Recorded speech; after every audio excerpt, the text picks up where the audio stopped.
Alright, y'all, DynastyRFTV, we are back. And the first question, who are you and what do you do? Well, it's Tre Chapman, you know.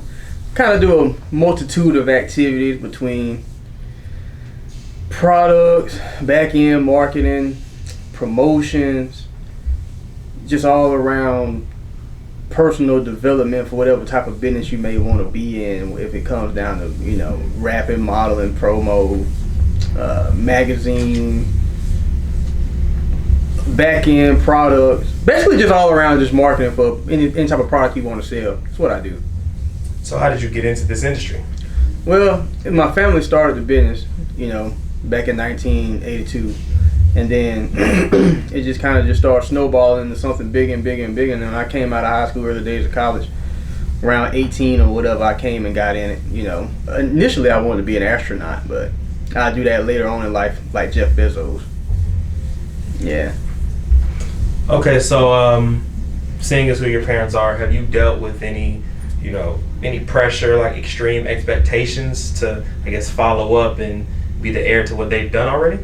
Oh, nah, I haven't really experienced any of that, you know. It's just, I kind of think if you're coming into like a business that was made prior to you, people that are good business people, just because you're their child or whatever, they're not just gonna pay you because you their kid. You gotta be good at something, you know.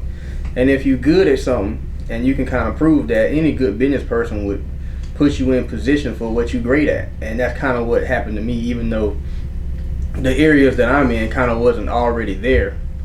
When I say already there, I mean like the position that I'm in, like the multitude of activity that I may be in, because initially I was just product compounding.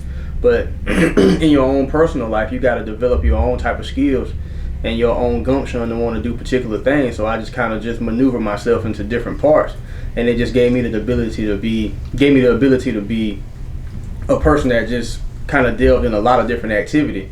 But the main thing was just all around networking and just really knowing how to talk to people and having some, I'm not going to say expertise, but having some knowledge about a lot of different avenues of business in order for you to be able to play fundamentally in a lot of different arenas. So was there a time that you ever questioned, like, you know, is this what I want to do? Or, you know, was there ever a time that you questioned if you were meant for this? Oh yeah, definitely. You know, I still ask myself that today.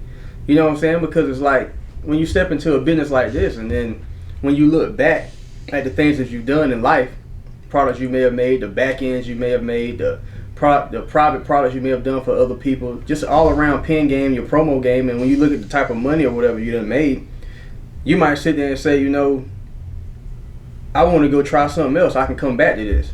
But at the same time, you know, when you got the umbrella that I have, you don't really have to leave, because you can put yourself where you want to be at. If you can think it, you can do it. So it's like, if I'm selling product, or I'm in the beauty industry, I may want to put promo with Sheen Magazine or Sheen Media Group and say, man, I feel like making some lipstick, or I feel like making some beauty products or whatever it may be. And I put the promo to it, the product. Sometimes it work, sometimes it don't. If it don't work, give it 36 months, you know what I'm saying? If it don't work, can it? Start over. And I've been through that before, you know. But the majority of things, they sell pretty well when you do the proper type of back-end marketing research. But, you know, every now and then you feel like you're so good at something, you get the big head and you just kind of wing it, and then you get humbled after that. So, you know, what's your motivation, and who and what are your influences within, you know, fashion, music, just the entertainment field, all of it? Dang, which one you want me to start with? Because I got a pretty broad answer for all of that. Because, I mean, if you think about like what I do it for, like what's the drive or whatever. Well, I ain't gonna lie, like when I first started, I looked at things, just do it for myself. Like, man, I want to go out here and run like I got a platinum medal on my chest, and I say, man, I'm the greatest thing since sliced bread, or since the microwave or the car or something like that. But anyway, you know, as I get older, you kind of start seeing people want to be like, man, I want to work with him, or I want to work with this group of people. You can kind of start seeing that you can make, or not make, but you can help other people make their own dreams come true. You know, it may not have all the type of money, and it may have, all the type of money you're looking for, all the clout, or all the X, Y, and Z, or whatever a person in this human life wants to achieve. But I could be a part, or we could be a part of that, and it kind of grows bigger than just self. But yeah, when I first started out, man, the main motivation was just me being awesome. Like, man, people see me, man, give me dap and tell me I'm the shit. Excuse my language. But now, you know what I'm saying, it's kind of like, when I say now, I don't mean like I'm almost 30 years old, I'm saying, but probably around 26, 27, you kind of start realizing that the world is bigger than just you. And if you can help, or not really even help, because you're not really helping a person. It's always a two-way street normally if you strike a good business deal. This person has some particulars that's good, and another person has some particulars that's good. They come together, or they merge together, or they marry together, and they create something that's phenomenal. And to be a part of something like that, and to look back at your dossier of the things that you've done, and you can say, wow, pat myself on the back, and I give somebody I work with some, some dap, some hug, get a drink or whatever, and say, man, this was awesome. That's kind of what a long-winded answer to what this is now. What my driving factor is, to see somebody say, man, we came together and we made a hit. That's the beauty of it now. But back then, yeah, definitely me being in the mirror, beating my chest. In a nutshell, yeah. So you mentioned, going to these places and people giving you dap. Was there a certain person, whether someone that you looked up to or just a successful mind that you met, whether it was at a shoot, an event, and you were just like, you know what? I've arrived. I got about, excuse me, it's about, maybe about 4 people that happened to me with.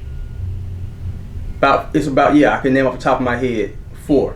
And I think the answer to this is going to be kind of wild, because when I get the names, well, number 1, I went to LA and I didn't know this guy was going to be here, but I met Freeway Rick Ross, the real one.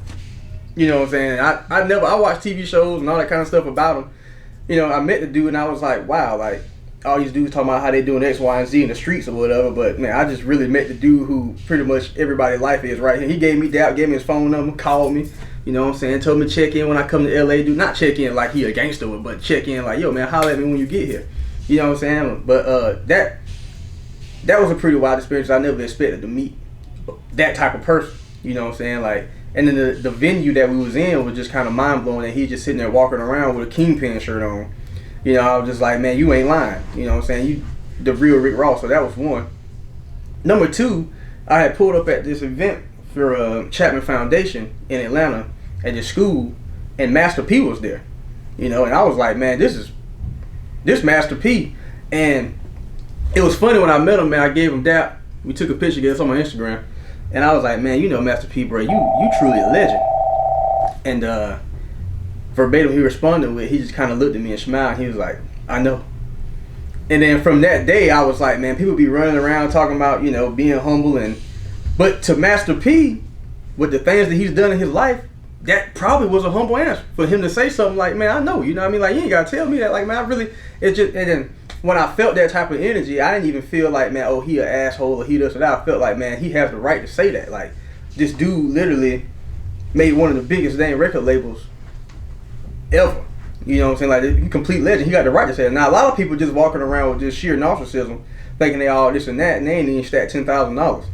But besides that, the third person, we did a magazine release party recently with Pretty V, and in my personal opinion, she's a pretty big star to the new age, and she's just a great person, just all around. She had real great characteristics of a person who has already arrived, but still like down to earth. Like, she sat there, talked, told jokes, just did everything that you would feel like, it was like a homegirl experience. You know what I'm saying? So those 3 was cool. And what was that? Master P, Pretty V. Oh, and the 4th, just not a regular person, one of the people that my parents used to work with. And it's gonna tie into the fashion question that you asked me.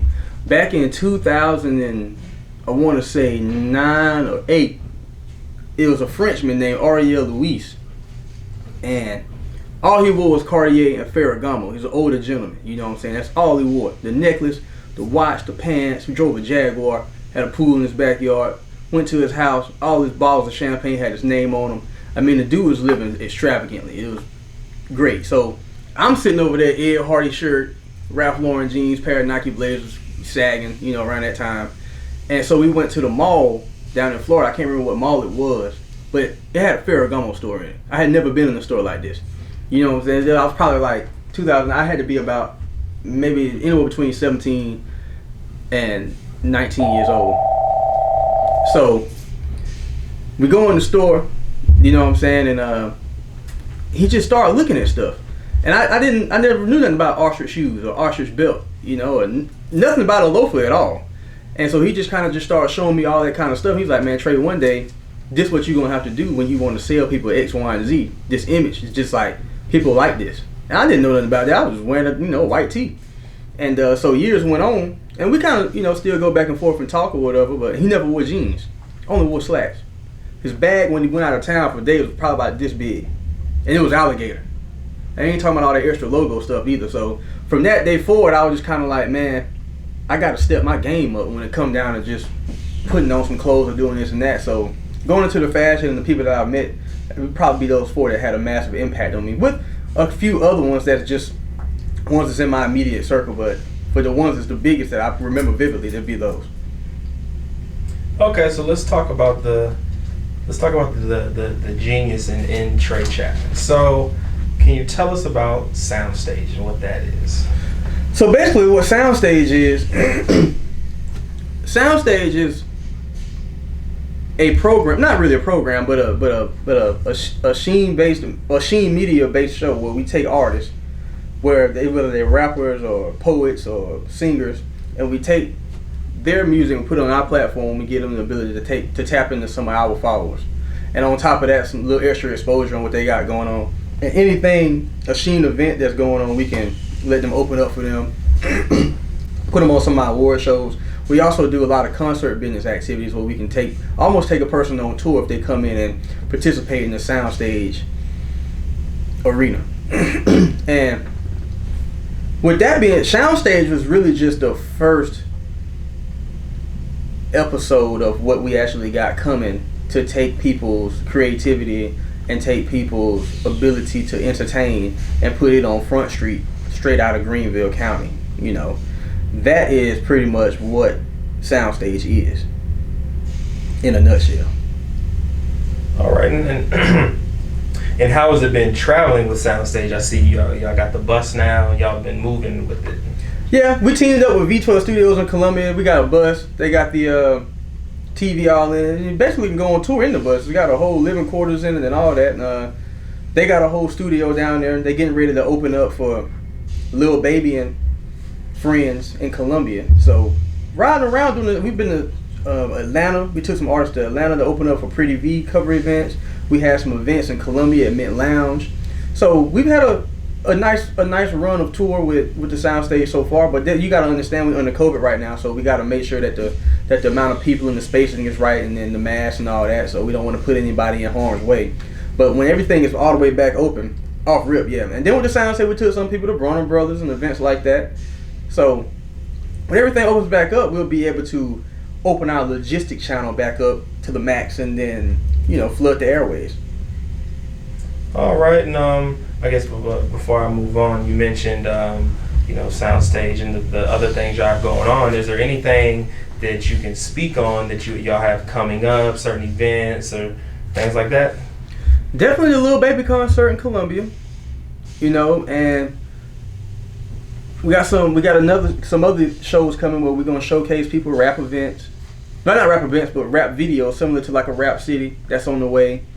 And we got some celebrities that's looking in that want to do some shows about like grading their music, hearing their music, things of that. I don't want to get too deep in it because we got to put it out first, but we definitely going to get some people in the front of some. They may not be it'll be like an OG of an artist, something of that nature. It won't be like where they sit down and it's like a beefed up Genius event almost, where somebody's sitting there listening to your music, and then we got some modeling events going on, where we gonna give away some cash prizes, and we got some freestyle events we gonna start doing. We'll be giving away some cash prizes, and what else? Magazine spreads, and things of that nature. So people going to start getting their pockets greased if they good enough. Which everybody got some talent, but somebody got to be a winner. Okay, and personally, are there other endeavors that you plan on exploring outside of this area, this field? Outside of the product business? Yeah. Outside of hair care? Yeah. Oh yeah, like definitely. When I was a little boy, my whole life, going back to what I was saying about me just beating my chest, being I'm that dude. You know what I mean? I always wanted like a massive media business, like a Black Live Nation. You know what I'm saying? That's probably the best way to kind of explain it. But it's like rap, artists, movies, models. A lot of these things I was already doing. I just didn't put it on Front Street because it was private. But then I realized like that's on another sector of our business. But I can easily go out here and graphics, putting together people's any type of item you want. Rolls Royce might call and say, "Trey, I want you to shoot a video," and I had the people to do that. And I charge them what they get, and then they give them their video, do all that kind of stuff. I've always wanted to do those type of activities. So now, coming into 30 years old almost, I'm getting deeper and deeper into that secretly. I haven't really been as people that know, they know right now. I'm mostly known for just in the hair care product world. Yeah, they like, man, that's Tre Chapman. He do his thing. But on the other side, the people that know, they just know right now, just from word of mouth. But when all this kind of stuff opens up, you'll see the next endeavors that's gonna happen in the next 6 months. Easy. Okay, so let's have some fun. Are there any crazy or wild, just some type of funny stories that you can tell us, just stuff that you've experienced? Oh man. Whew. Man, what's the rating on this? like I got a whatever you're willing to tell.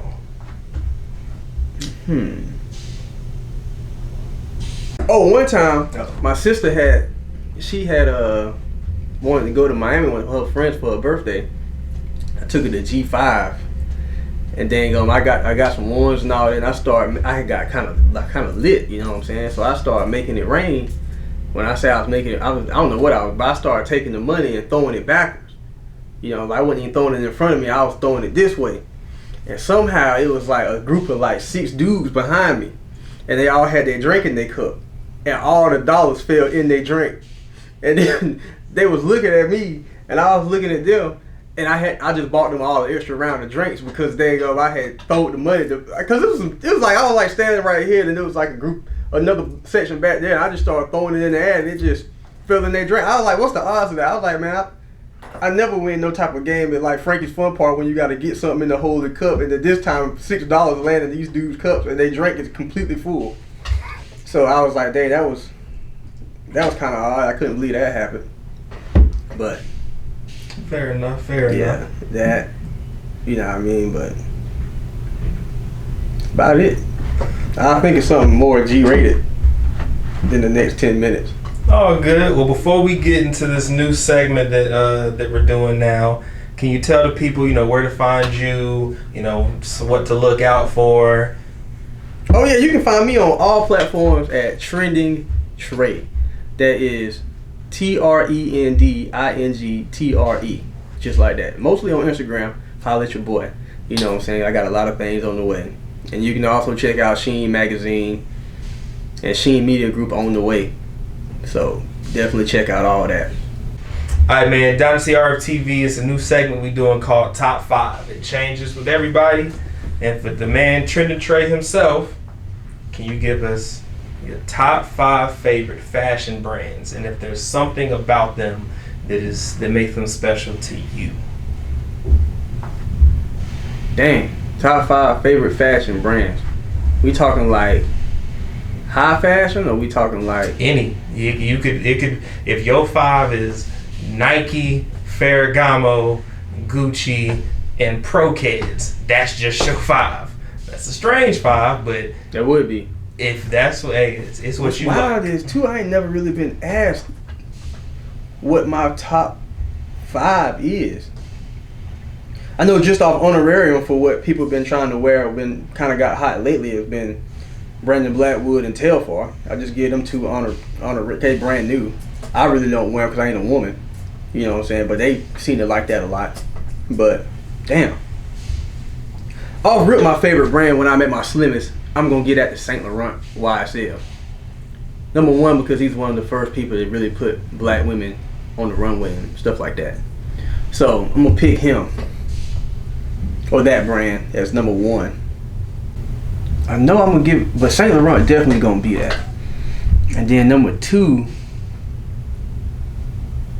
I gotta make sure my list A1, cause you know, what I'm gonna do is I'm gonna let Saint Laurent be number one, but Ralph Lauren is gonna be number 5 easily, because I know a lot of people kind of look at Ralph, but they got so much stuff, and I'm talking about like Saks Fifth Ralph, like the suit stuff, the stuff like that. I really like a lot of their items, you know, and just the all around American kind of preppy. You know, I got in bands and I'm on a yacht drip. I like Ralph a lot. I might give number 3. What that middle might be. Versace was in my top before they got bought by Michael Kors. It kind of watered them down a little bit. So I can't. They shirts be hitting. Man. I know, but number 1 is definitely Saint Laurent. Number 5 is Ralph. And I'll probably give. I gotta think what's in my dang closet now, man. From what I really be wearing and what I wear the most. Cause really all I got wearing right now is I just wear. Oh, number 2 just for shoe wise, you know. Now number 4 just shoe wise probably gonna be Christian Louboutin, because they make a really good. They sneakers really good, super comfortable. I almost feel like a pair of Forces. So it's like a pair of Air Force Ones with those. Number 4. I still got to get 2 and 3. This might sound kind of cliche, but I do like Burberry. So number 1 Saint Laurent, 2 Burberry, 3 is Christian Louboutin, 5 is Ralph Lauren. So 4, I'm gonna get number 4 though. Yeah, I'm gonna go ahead and say who the heck did I just say though? Tom Ford. Tom Ford, yeah. Okay. So 1 Saint Laurent, 2 is gonna be 2 is 2 Burberry. Yeah, 1 Saint Laurent, 2 Burberry, 3 is Christian Louboutin, 4 is gonna be Tom Ford, and 5 Ralph Lauren. That's the top 5 fashion designers to me right now. All right. Yeah. There you have it. DynastyRFTV with another one. Tre Chapman of Sheen Magazine and Nairobi Products. It's your boy. Signing out.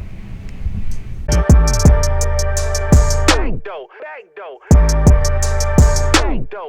door.